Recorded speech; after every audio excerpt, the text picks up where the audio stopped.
সবাইকে হোমিও ডাইজেস্টের homeo books reading রুমে স্বাগত জানাচ্ছি। আশা করি আপনারা সবাই ভালো আছেন, সুস্থ আছেন এবং আমাদের পাশেই আছেন।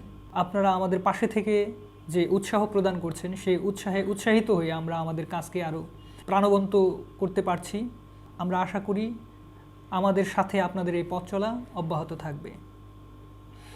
গত পর্বে আমি জেমস টেলর ক্যান্টের লেকচার অন হোমিওপ্যাথিক ফিলোসফি বা হোমিওপ্যাথিক দার্শনিক বক্তৃতা বইটির 10 নম্বর ব্যাখ্যানটি শেষ করেছিলাম। আজকে যথারীতি আমি 11 নম্বর ব্যাখ্যান দিয়ে আজকের ক্লাসের যাত্রা শুরু করব। চলুন তাহলে আমরা এই বইয়ের 11 নম্বর ব্যাখ্যা দিয়ে আজকের ক্লাসের যাত্রা শুরু করি।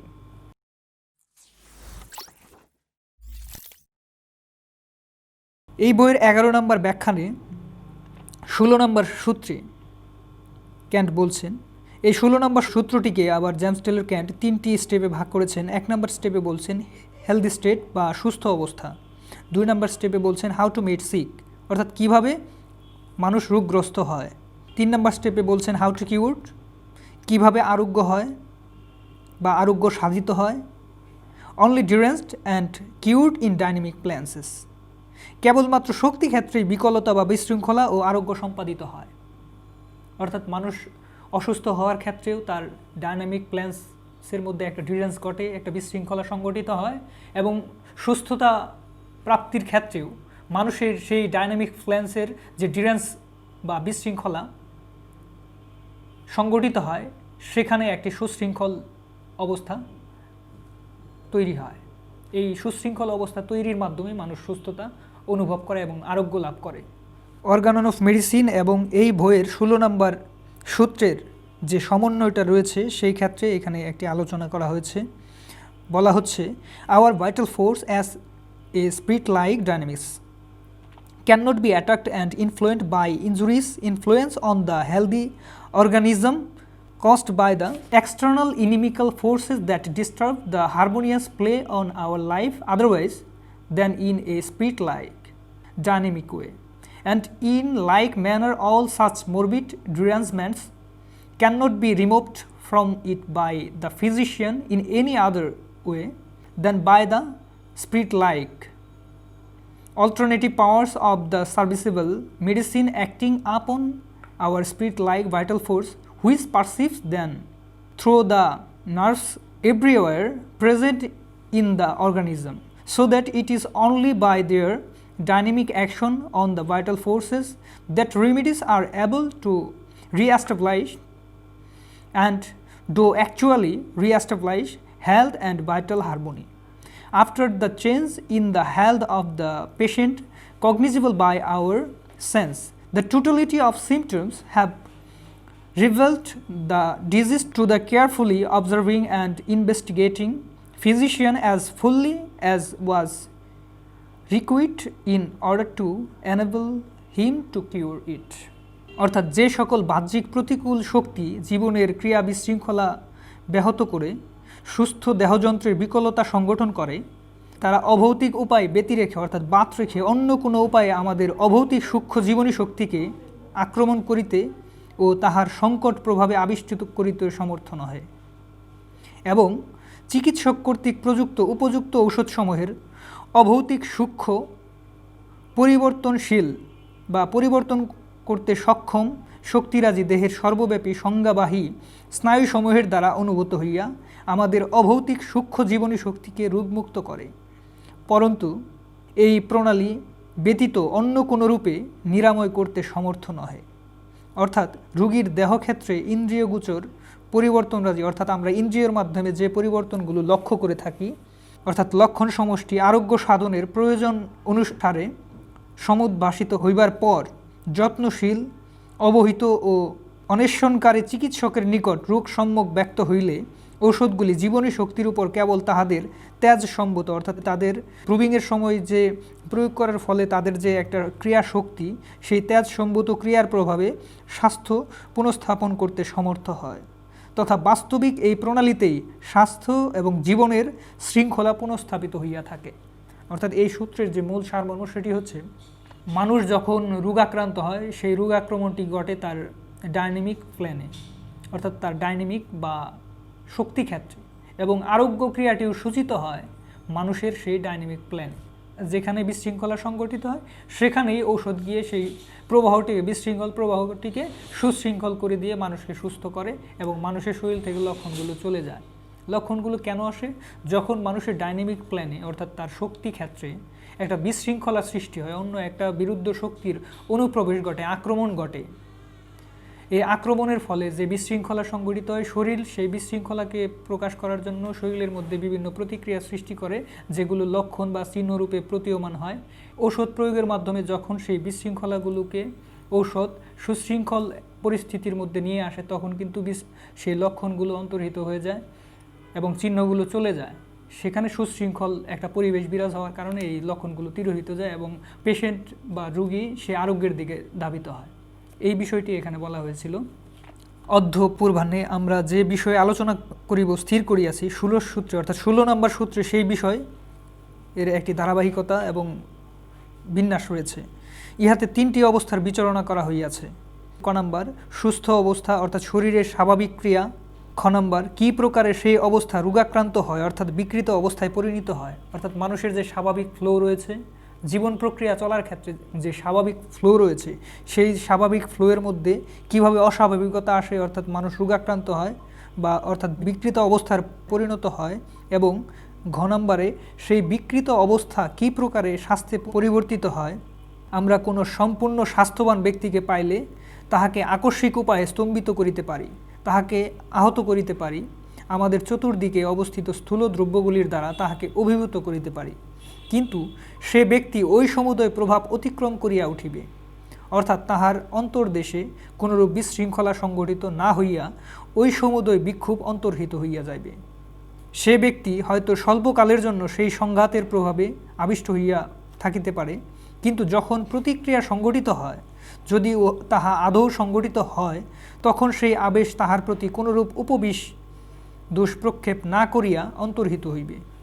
সেই সংঘাতাদি অর্থাৎ সংঘাতসমূহ হইতে সে ব্যক্তি কোনরূপ তরুণ কিংবা পুরাতন অর্থাৎ একিউট বা ক্রনিক রোগে আক্রান্ত হয় না।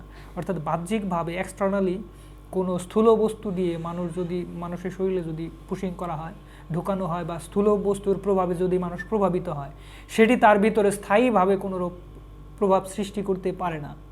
যেমনটি সেই বস্তুরই সূক্ষ্মতম অবস্থা বা শক্তিকৃত অবস্থা মানুষের জীবন ক্রিয়াকে যেভাবে ব্যাহত করতে পারে এবং স্থায়ী একটি বিশৃঙ্খলা সংগঠন করতে পারে, কেবলমাত্র অভৌতিক পদার্থসমূহের ক্রিয়ায় মৌলিক পদার্থ সে ব্যক্তির রোগ প্রবণতার সদৃশ ক্ষেত্রে ক্রিয়াশীল হইলে সে ব্যক্তি ব্যাধি সংক্রমিত হইতে পারে, যাহা তাহার অন্তস্তম ক্ষেত্র হইতে বাহ্যস্তম অর্থাৎ তার ইন্টারনাল ক্ষেত্র থেকে তার এক্সটার্নাল ক্ষেত্র আক্রান্ত হয়।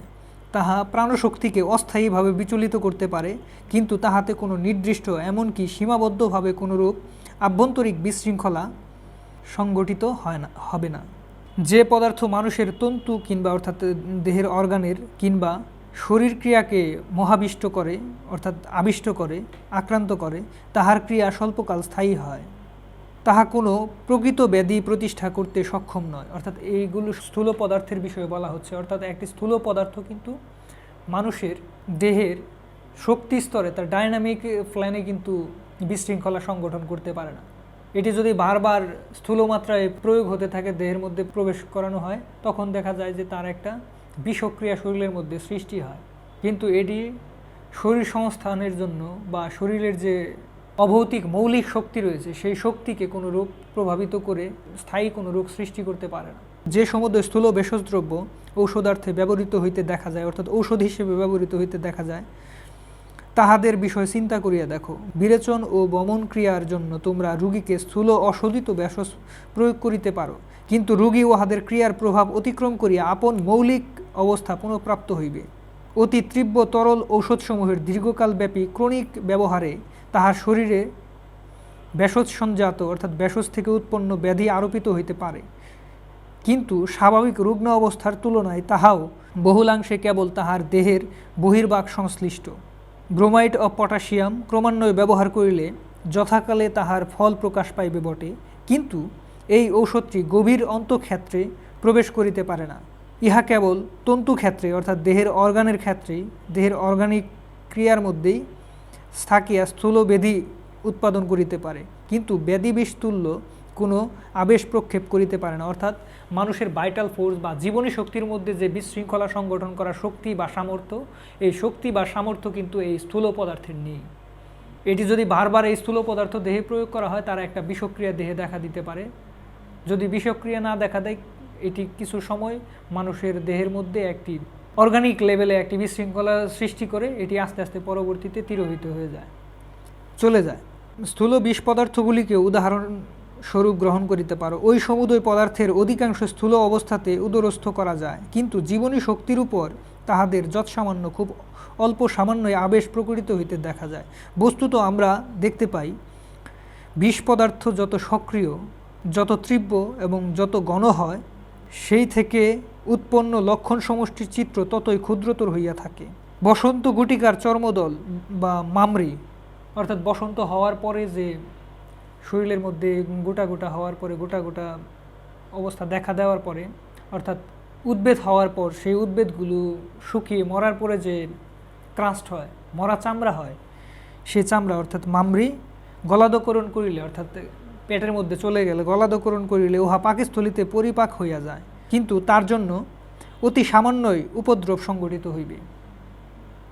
এই যে বসন্ত হলে, বসন্ত হওয়ার পর যে উদ্বেদ হয়, ওই উদ্বেদগুলো শুকিয়ে যে ক্রাস্ট হয়, এই ক্রাস্ট বা মরা চামড়া যদি কোনো ক্রমে পেটে যায়, সেটা কিন্তু হজম হয়ে যায়, পরিপাক ক্রিয়ার মাধ্যমে হজম হয়ে যায়। সে কিন্তু অত গভীরতর কোনো ধরনের উপদ্রব শরীরের মধ্যে সংগঠন করতে পারে না।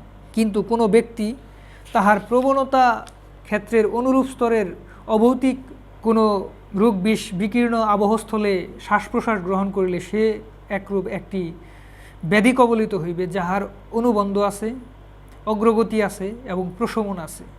অর্থাৎ সেই মানুষটি যদি একটি অন্য একটা পরিবেশে বা সেই পরিবেশেই তার মধ্যে যদি একটি শক্তি স্তরে এমন একটি প্রবণতা দেখা দিল, যেই প্রবণতার বিষ বিকীর্ণ আবহমণ্ডলে সে অবস্থান করল, সেই আবহমণ্ডলের থেকে যদি সে শ্বাসক্রিয়া গ্রহণ করে, সেই শ্বাসক্রিয়ার মাধ্যমে সেই আবহমণ্ডল থেকে সেই বিকীর্ণ বিষক্রিয়া যদি তার শরীরের মধ্যে প্রবেশ করে, তখন কিন্তু সে ব্যাধি কবলিত হবে এবং রোগ বিষ কিন্তু তার জীবনী শক্তিকে আক্রান্ত করবে এবং স্থায়ী রোগ সৃষ্টি করবে, যার একটি অনুবন্ধ আছে, অর্থাৎ আক্রমণের একটি কাল রয়েছে এবং অগ্রগতি আছে, এবং সে বিভিন্ন স্টেপে মানুষের দেহে অগ্রসর হতে থাকে এবং তার একটা প্রশমন কালও আছে। সে আস্তে আস্তে ওই তার সর্বোচ্চ পর্যায়ে গিয়ে আস্তে আস্তে সে প্রশমিত হতে থাকে, এবং যা প্রমাণ করে যে তাহার প্রকৃতি ভিত্তিমূল আক্রান্ত হয়ে আছে, এবং যে বিষয়টা প্রমাণ করে যে মানুষের যে প্রকৃতির ভিত্তিমূল রয়েছে, অর্থাৎ ভাইটাল ফোর্স রয়েছে, তার অভৌতিক অমূর্ত জীবনী শক্তি তার দ্বারা আক্রান্ত হয়েছে, এই ইঙ্গিতটি কিন্তু এই বিষয়ের মাধ্যমে বোঝা যায়। এরূপ প্রতিক্রিয়া মানুষের অন্তর্দেশে তাহার তন্তুক্ষেত্রে পরিণতি লাভ করিয়া তাহার চর্মের উপর সেটি পরিণতির নিদর্শন প্রতিষ্ঠা করে। এই সূত্রে হেনিম্যান প্রতিপাদন করিতেছেন যে কোনো বস্তুই মৌলিক পদার্থের আকার ধারণ ব্যতীত অন্য কোনো প্রকারে দেহানুক্রমে অধিষ্ঠিত হইয়া তরুণ, অর্থাৎ একিউট কিংবা ক্রনিক পীড়ারূপে উদ্ভব হইয়া তাহার গতি পর্যায়ে অনুসরণ করিতে পারে না। পরিণতিপ্রাপ্ত মূর্তি অবলম্বনে কোনো পীড়াই দেহানুক্রমে আপনাকে অনুপ্রবিষ্ট করিতে সমর্থ নহে, কেবল তাহার অদৃশ্য মূর্তিতে ওই কার্য সাধনে সক্ষম। মানবের পরিজ্ঞাত সমুদয় রোগই মৌলিক পদার্থ, যাহা অদৃশ্য এমন কিছু একটা, যাহার স্বরূপ রাসায়নিক অথবা অনুবীক্ষণ যন্ত্রাদির মাধ্যমে স্পেশালিস্টগণ কর্তৃক উদ্ঘাটিত হইতে পারে না। প্রাকৃতিক জগতে তাহার কোনো হদিশ পাওয়া যায় না। রোগের কারণ কেবলমাত্র তাহার ফলসমূহের দ্বারাই জানিতে পারা যায়। স্বাভাবিক ইন্দ্রিয়দের সাহায্যে, অর্থাৎ আমাদের যে সেন্সগুলো রয়েছে, ইন্দ্রিয়গুলোর সাহায্যে অনুসন্ধান লাভ সম্ভব নয়, কেবল তাহার পরিণতিগুলি অনুসন্ধান সাধ্য। অর্থাৎ সেই ঘটনা ঘটার ফলে, যে জীবনী শক্তি আক্রান্ত হওয়ার ফলে বিমূর্ত জীবনী শক্তি আরেকটা বিমূর্ত রোগ শক্তির দ্বারা আক্রান্ত হওয়ার ফলে যে ঘটনাটা ঘটে, সেই ঘটনার যে পরিপ্রেক্ষিতে একটি পরিণতি আসে, সেই পরিণতির মাধ্যমেই কেবলমাত্র সেই বিষয়টিকে বুঝতে পারা যায়। এছাড়া তাকে ধরা ছোঁয়া যায় না। সেন্স দিয়ে, আমাদের যে সেন্সগুলো রয়েছে, ইন্দ্রিয়গুলো রয়েছে, সেগুলো দিয়ে সেই অভৌতিক অমূর্ত জীবনী শক্তি এবং অমূর্ত জীবনী শক্তিকে আক্রান্ত করার যে শক্তিটি রয়েছে, সেটাও বিমূর্ত অবস্থায় থাকে, তাকে স্পর্শ করা যায় না এই ইন্দ্রিয়ের মাধ্যমে। প্রত্যেক দর্শন সাধ্য অর্থাৎ দেখা যায় এমন, স্পর্শন সাধ্য অর্থাৎ স্পর্শ করা যায় এমন, কিংবা পর্যবেক্ষণ সাধ্য বস্তু বা পর্যবেক্ষণ করা যায় এমন বস্তু, অথবা যাহা কেবল অনুবেক্ষণ যন্ত্র দ্বারা পরিলক্ষিত হয়, তাহা পরিণাম মাত্র, ফল মাত্র। অর্থাৎ দর্শন, স্পর্শ কিংবা পর্যবেক্ষণ করা যায় এই বস্তুগুলো কেবলমাত্র পরিণাম, ফল মাত্র, একমাত্র বোধ শক্তির দ্বারা আদি হইতে অন্ত পর্যন্ত এবং পুনরায় অন্ত হইতে আদি পর্যন্ত বিচরণা করিয়া, অর্থাৎ কারণের অদৃশ্যতা সম্বন্ধে আমরা প্রতিজ্ঞান লাভ করতে পারি।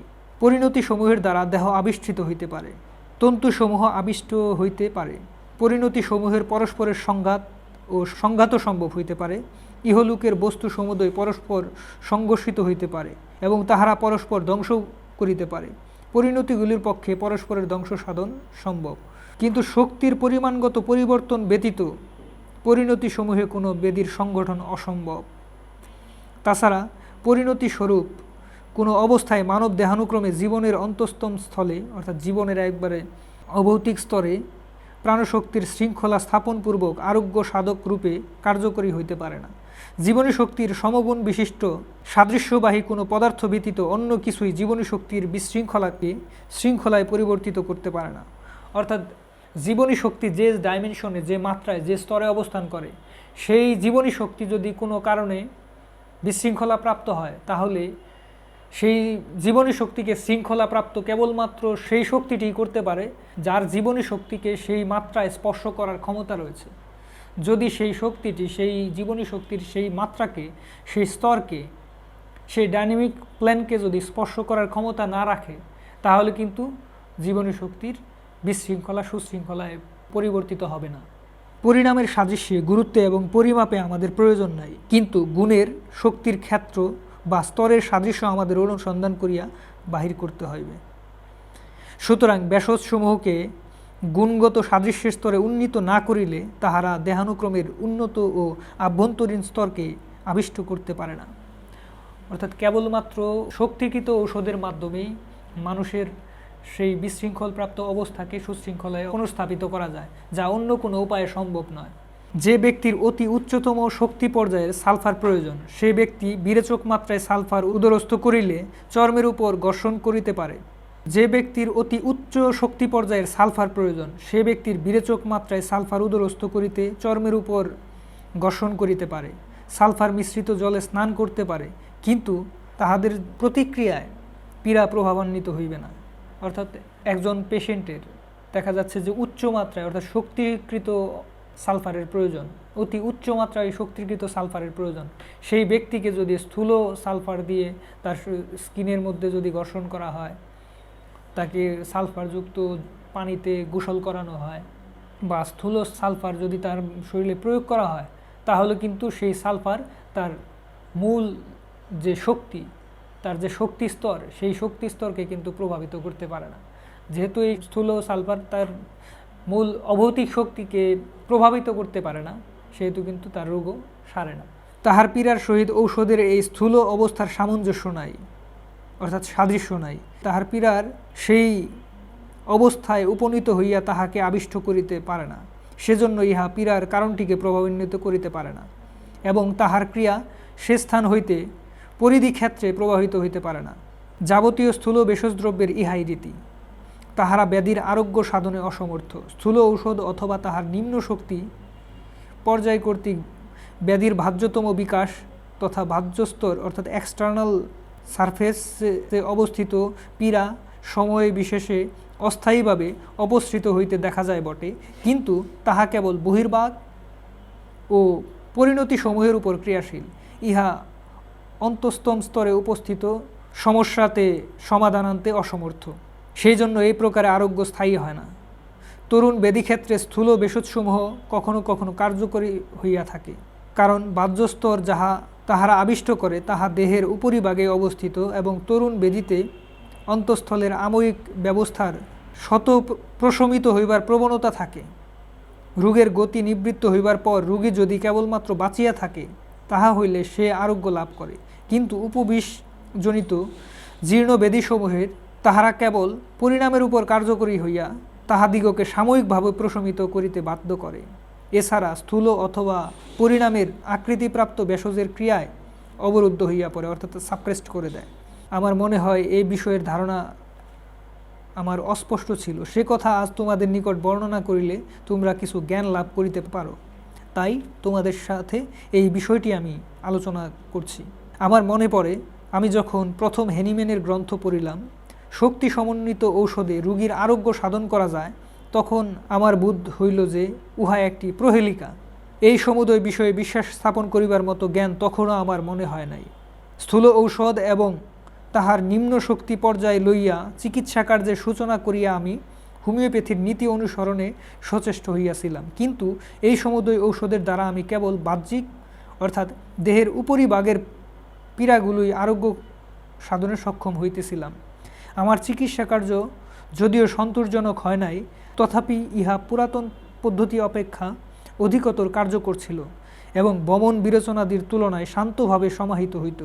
অবশ্য আমাদের কার্যের জন্য আমি আপন বিবেচনা ও বিশ্বাসের উপর নির্ভর করিতাম, যেমন প্রত্যেকেই করিয়া থাকে। পরে ৩০০ শক্তিতে অর্থাৎ সেন্টিসিমাল স্কেলে 30 পটেন্সি শক্তিতে কোনরূপ ঔষধ আছে কি না তাহা পরীক্ষা করিতে মনস্থ করিলাম এবং হেনিম্যানের নির্দেশিত প্রণালী অনুসারে নিজের হাতে পডোফাইলামের ৩০০ শক্তি অর্থাৎ ডিস্টিল্ড ওয়াটার সহযোগে প্রস্তুত করিলাম, কারণ আমি শুনিয়াছিলাম যে এ কার্যে পানি এবং সুরাসার সমানই উপযোগী। তাছাড়া কেবল শুকীকরণেরই প্রয়োজন। সেই সময় ওই স্থানে ব্যাপকভাবে ডায়রিয়া প্রাদুর্ভূত হইয়াছিল এবং তাহার প্রকৃতি পডোফাইলামের সাদৃশ্যগত ছিল। তৎকালে ৩০০ শক্তির প্রয়োগ করিবার সাহস আমার হয় নাই, কিন্তু এই সময়ে ঔষধ সংক্রান্ত এবং হোমিওপ্যাথির বিভিন্ন মৌলিক বিষয় সম্পর্কে লেখকের সুস্পষ্ট ধারণা না থাকায় ওনার এই ৩০০ শক্তি অর্থাৎ 30 পটেন্সি প্রয়োগ করার সাহস হয় নাই, সেটি বলছেন। এবং তখনও আমি আমার স্থূল ও অল্প শক্তির ঔষধগুলি ব্যবহার করিতেছিলাম। ওই সময় একদিন একটি রমণী তাহার সন্তানকে কুলে লইয়া দ্রুতবেগে প্রবেশ করিল দেখিয়া আমার মনে হইল শিশুটি বেশিক্ষণ বাঁচবে না।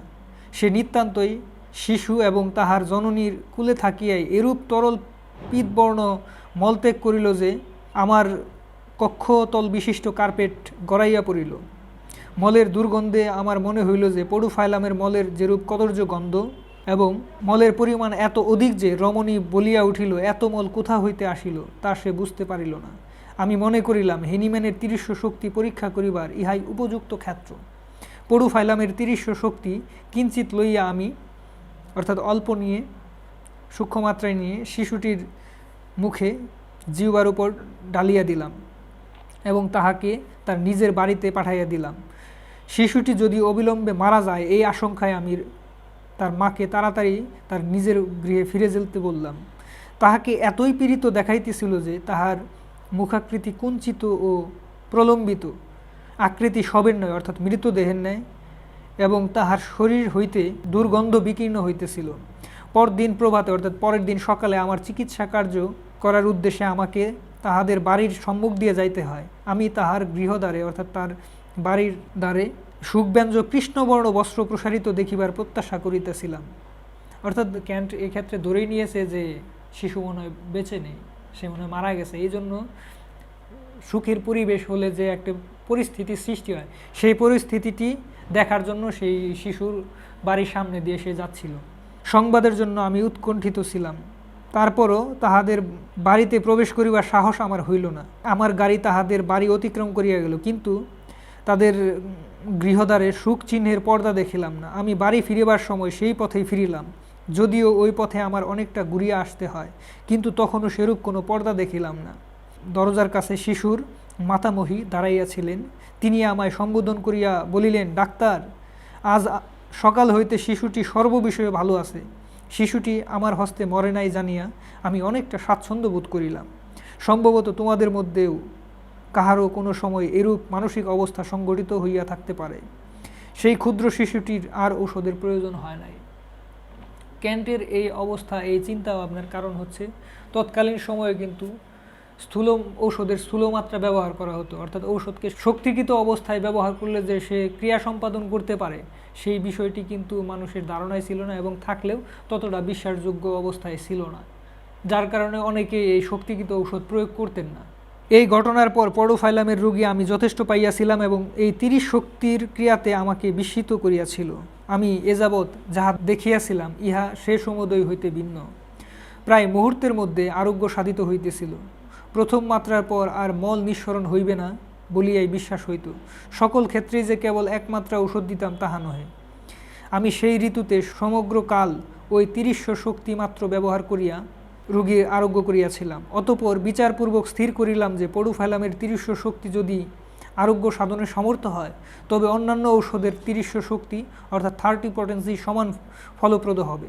অতএব 30 শক্তি সমন্বিত ঔষধ যতগুলি সম্ভব আমার রাখা উচিত।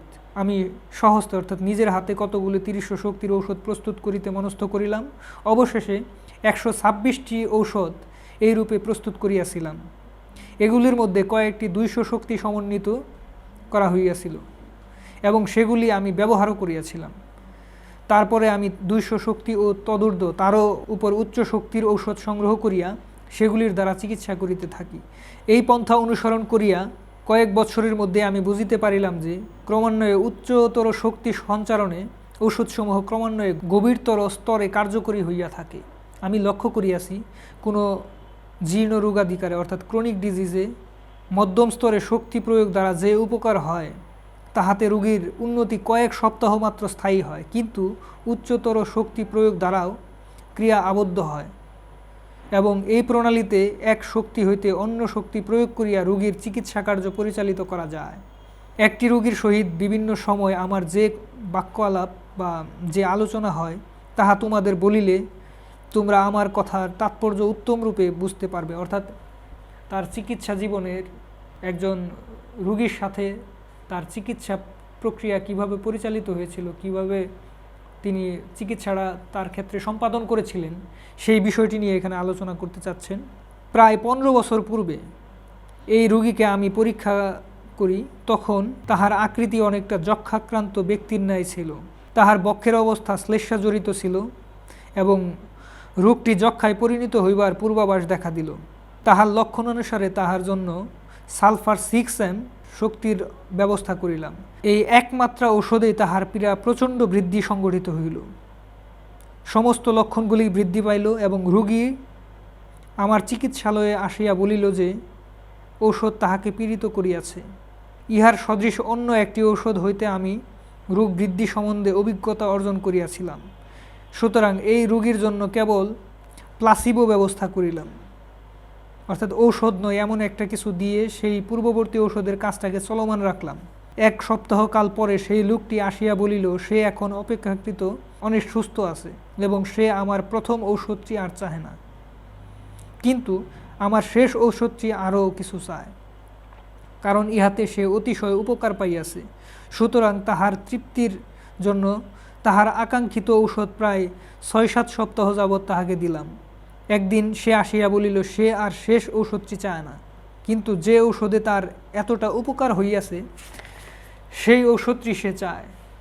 এখন একমাত্রা সালফার আবার তার প্রয়োজন হয়েছে বুঝিয়া তাকে আরেক মাত্রা সালফার দিলাম এবং 2 দিনের মধ্যেই সে ছুটিয়া আসিয়া বলিল দুষ্ট ছোকরা, তুমি আবার আমাকে সেই ঔষধ দিয়াছ যাহা প্রথমে আমাকে ব্যাধিত করিয়াছিল। অতএব তাহাকে আবার প্লাসিবো দেওয়া হইল এবং এইবারও 5-6 সপ্তাহ কাল এইভাবে চলিল। তখন সে ব্যক্তি আবার ফিরিয়া আসিল, বলল এখন আমার মনে হইতেছে আপনি আমার অবস্থা বুঝিতে পারেন নাই, কারণ আমার পুরাতন লক্ষণগুলি আবার দেখা দিয়াছে।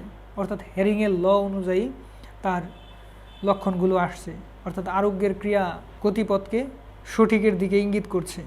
আমার ইচ্ছা যে আপনি পুনরায় আমার অবস্থা পরীক্ষা করেন। আমি তাহাকে আবার পরীক্ষা করিলাম এবং তাহাকে আর একমাত্রা সালফার 6M সেবন করতে দিলাম।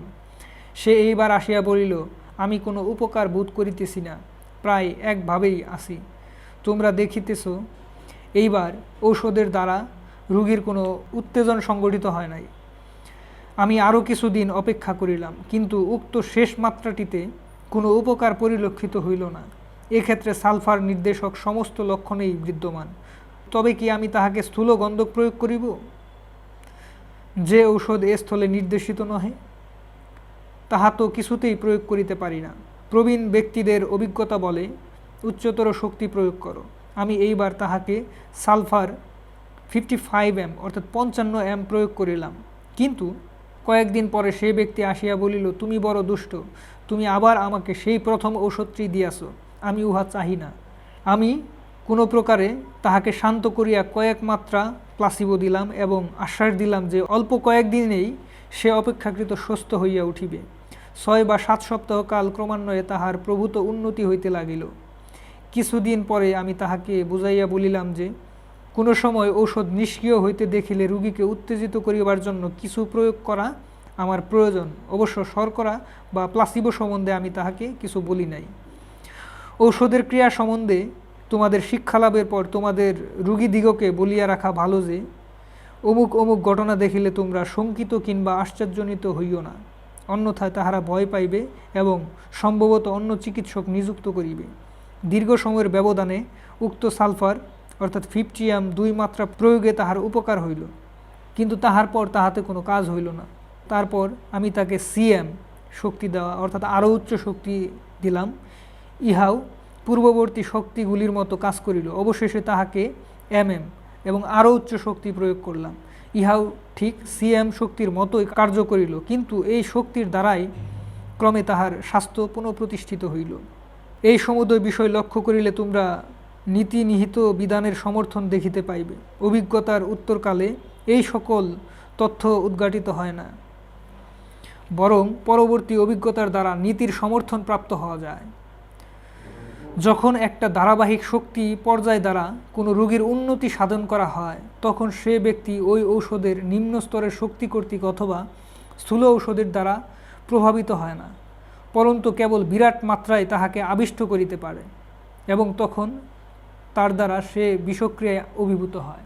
এই সূত্রের তৃতীয় প্রতিপাদ্য বিষয় এই যে ঔষধসমূহকে পীড়িত ব্যক্তির সাদৃশ্যগত পর্যায়ে শক্তি সমন্বিত না করিলে উহারা আরোগ্য সাধকরূপে কার্য করিবে না কিংবা দেহের শৃঙ্খলা পুনঃপ্রবর্তিত করিতে পারিবে না। যে সকল ব্যক্তি মধ্যম স্তরে পীড়িত, তাহারা সেই স্তর হইতে বাহ্যতম স্তর পর্যন্ত ব্যাধিগ্রস্ত। যাহারা আভ্যন্তরীণ স্তরে পীড়িত, তাহারা বাহ্যতম স্তর পর্যন্ত সর্বক্ষেত্রেই ব্যাধিগ্রস্ত। যখন তাহারা শরীরের অন্তর্দেশ পর্যন্ত বিশৃঙ্খলা সংঘটিত হয়, তখন তাহা জীর্ণ রোগের অর্থাৎ ক্রনিক রোগের আকৃতি প্রাপ্ত হয়, অর্থাৎ অস্তিত্বের সব কিছুই ব্যাধিগ্রস্ত হয় এবং আরোগ্যের প্রতি তাহার প্রবণতা থাকে না। পরন্তু ক্রমান্বয়ে বৃদ্ধি পরিলক্ষিত হয়। সোরা অর্থাৎ কচ্ছু, সিফিলিস বা উপদংশ, সাইকোসিস অর্থাৎ প্রমেহ, এই 3টি উপবিষ ইহারই রীতি। শরীরের পরিপোষক স্তরটি সম্পূর্ণ বাহ্যতম ক্ষেত্রে অর্থাৎ তন্তুসমূহে অবস্থিত, অর্থাৎ অর্গানিক লেভেলে অবস্থিত। তন্তুসমূহে আত্মীকরণ বা অ্যাসিমিলেশন সাধিত হয়। কেবল তন্তুরাজ্যে ও পরিণাম রাজ্যে স্থূল ঔষধসমূহ ক্রিয়াশীল হইয়া থাকে। তাহারা পরিণামসমূহকে উপশম করিতে সমর্থ, অর্থাৎ স্থূল বস্তুগুলো কেবলমাত্র মানুষের তন্তুরাজ্যে অর্থাৎ মানুষের অর্গানিক লেভেলে এবং পরিণাম রাজ্যেই উপশম দিতে সমর্থ। কিন্তু তার যে উপরের লেভেল আছে, যেখান থেকে রোগের উৎপত্তি হয়েছে, সমস্যা সৃষ্টি হয়েছে, সৃষ্টি হয়ে এটি অর্গানিক লেভেলে এসেছে এবং অর্গানিক লেভেলে বিভিন্ন ধরনের পরিণতির সৃষ্টি করেছে, বিভিন্ন ধরনের ডিফর্ম সৃষ্টি করেছে, এগুলোকে পেলিয়েট করতেই সক্ষম স্থূল মাত্রার ওষুধগুলো। কিন্তু মানুষকে প্রকৃত আরোগ্য দান করতে হলে ওষুধকে শক্তিকৃত অবস্থায় প্রয়োগ করতে হবে এবং যে শক্তিটি একজন রোগীর ক্ষেত্রে প্রযোজ্য সেই শক্তিটি তার ক্ষেত্রে প্রয়োগ করতে হবে। কারণ হোমিওপ্যাথির মূলনীতির সাথে একটি গুরুত্বপূর্ণ সম্পর্কে আবদ্ধ। কিছু লক্ষণের সাদৃশ্যতা থাকলেই কেবল রোগী আরোগ্য হয় না। এই ক্ষেত্রে ঔষধের শক্তির সাথেও রোগের সাদৃশ্যতা থাকা প্রয়োজন। সাপোজ উদাহরণ হিসেবে বোঝাচ্ছি, মানুষের বডিকে যদি আমরা বিভিন্ন লেভেলে ভাগে ভাগ করি, যেমন 200 লেভেলের মধ্যে রোগটির অবস্থান, তখন যদি আমি 30 লেভেলে ওষুধটিকে প্রেরণ করি, সেক্ষেত্রে কিন্তু সেই মূল যে সমস্যার জায়গা সেইখানে কিন্তু ওষুধটি স্পর্শ করতে পারলো না। যেহেতু সেইখানে ওষুধটি স্পর্শ করতে পারছে না, সেই ক্ষেত্রে কিন্তু তার আঙ্গিকে অর্থাৎ 200 লেভেল থেকে প্রবাহিত হয়ে 30 লেভেল পর্যন্ত যে সমস্যাগুলো এসেছে সেগুলো কিন্তু সমাধান হবে, কিন্তু ওই উপরের লেভেলের সমস্যাগুলো কিন্তু থেকেই যাবে, কারণ ঔষধ সেই লেভেলকে স্পর্শ করতে পারেনি। তাই মানুষকে প্রকৃত আরোগ্য করতে হলে লক্ষণ সাদৃশ্যের পাশাপাশি তার শক্তির সাদৃশ্য এবং আনুষঙ্গিক বিভিন্ন বিষয়ের দিকে লক্ষ্য রাখতে হবে। মায়াজমের দিকে লক্ষ্য রাখতে হবে, সেটি ভিন্ন বিষয়। সেই আলোচনায় আজকে এখানে যাচ্ছি না, সেটি আমরা সামনে এই আলোচনা পাব, তখনই মায়াজম সংক্রান্ত বিষয় নিয়ে আলোচনা হবে। পরিণামসমূহের অসামঞ্জস্যতার জন্যই অবস্থার এই বিশৃঙ্খলতা, ইহা বাহ্যতম ক্ষেত্রের বিশৃঙ্খলা। অবশ্য শরীরের বাহ্যতম ক্ষেত্রে এই সমস্যা উৎপন্ন হলে তার জন্য সমগ্র দেহানুক্রম পীড়িত হয় এবং আভ্যন্তরীণ শক্তিসমূহের ক্রিয়া সম্পাদনের জন্য দেহটি আর উত্তম যন্ত্ররূপে ব্যবহারযোগ্য থাকে না। কিন্তু সূচনা, অগ্রগতি ও প্রশমন অথবা অবিচ্ছিন্নতা গুণযুক্ত প্রকৃত বেদী শক্তি সঞ্জাত কারণ ব্যতিরেখে দেহানুক্রমে আরোপিত হইতে পারে না। সুতরাং অপরিহার্যভাবে বেদী কারণের প্রকৃতি বা গুণের সাদৃশ্যগত পর্যায়ের সূক্ষীকৃত না হইলে ঔষধসমূহ মানুষকে আরোগ্য করিতে পারে না। ব্যাধির কারণ এবং আরোগ্য সাধক ঔষধটি সদৃশভাবে হওয়া আবশ্যক। বিসদৃশ কারণরাজি কখনো সমভাবে ফল উৎপাদন করতে পারে না। সাদৃশ্যগত পরিণাম পর্যালোচনার দ্বারাই সাদৃশ্যগত কারণ হৃদয়ঙ্গম করিতে পারা যায় এবং এইভাবেই আমরা এটি করতে সক্ষম হই। রোগীকে পরীক্ষা করিয়া যদি কোনো লক্ষণগুচ্ছ পাই এবং কোনো একটি ঔষধের পরীক্ষালব্ধ লক্ষণসমূহে তাহাদের সাদৃশ্যতা দেখি, তখন উভয়ের মধ্যে গুণগত কিংবা প্রকৃতিগত সাদৃশ্য আছে বলিয়া আমাদের ধারণা করিবার আছে।